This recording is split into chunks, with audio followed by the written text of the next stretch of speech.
वक्फ पर नया कानून बीजेपी ने बनवा तो लिया है, लेकिन अब उसे लागू कराने में बीजेपी नाकाम होती दिख रही है, क्योंकि इस मसले पर कई याचिकाएं सुप्रीम कोर्ट में दाखिल की गई थी, जिन पर अदालत ने सुनवाई के लिए अपनी मंजूरी दी है। यानी बीजेपी की कामयाबी को नाकामी में बदलने में अब देर नहीं लगेगी। सुप्रीम कोर्ट ने सोमवार को वक्फ संशोधन अधिनियम 2025 की संवैधानिक वैधता को चुनौती देने वाली याचिकाओं को सूचीबद्ध करने पर विचार करने पर सहमति दे दी है।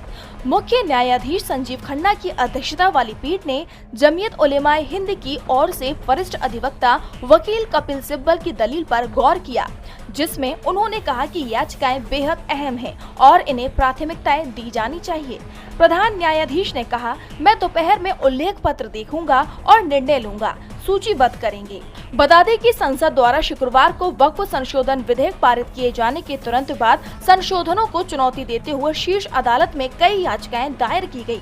संसद के दोनों सदनों में विधेयक पारित होने के बाद कांग्रेस सांसद और लोकसभा में पार्टी के सचेतक मोहम्मद जावेद ने सबसे पहले सुप्रीम कोर्ट का रुख किया था।